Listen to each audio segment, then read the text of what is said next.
Social media plays an integral part in today's society. We made the arguments that social media allows us to keep in contact with people locally and globally. Also, social media holds countless opportunities to help and educate people. Although social media does have some flaws, I can find more situations in which social media has helped people rather than hurt.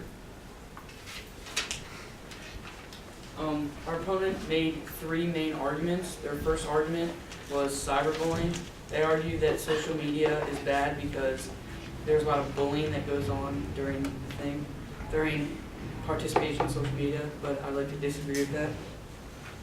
Well, this has been statistically shown to be correct. Hostility of the internet is a result of poor social network structure design. There are several new online communities and forums which maintain a respectful and considerate user base because of the way that they are set up. Some websites eliminate anonymity, or at least adapt to accommodate it, and moderate their forums and comments. This, along with subtle design features such as prioritizing at the top of a page positive comments as opposed to the negative ones, and encouraging support and rather than critique through the use of like buttons or upvote buttons. These work to prevent or lessen the ability of a user to be antagonistic towards others. Our opponent's second argument was social media is a distraction, that it distracts them from actual life and talking to people face to face, but I'd like to disagree with that.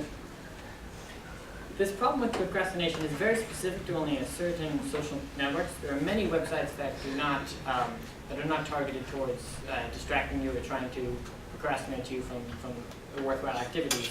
Most social websites are not designed to facilitate the wasting of the user time, but rather to increase his or her productivity and time management by opening up countless new features which could be tedious otherwise.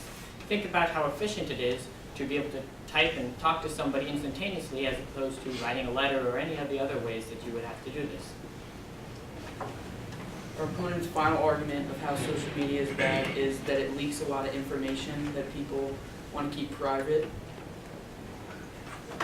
They referenced an incident in which many government files were leaked, but this concern about certain websites being vulnerable to leaks or private data being released unintentionally, it's simply the result of certain poor websites and bad design on their part. It is the job of the social website to protect the information of its users, and most of them do a great job, especially considering how tremendous the amount of data that they secure. Also, the internet is not like a leaky cup with data spewing out randomly. All leaked information has to actively be stolen by those who seek it out intentionally. It doesn't just trickle out. You have to actually have a hacker go in and try to target it.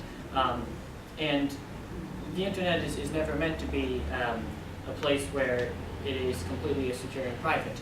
There's the understanding that whatever you put on the internet has the potential of someone else to be able to see it. In conclusion, we believe that social media should continue to have a role in today's society. Although our opponents put forth some very good arguments, we still argue that it is beneficial to millions of people. Social media was created in order to help, connect, and educate people, and that is exactly what it's doing.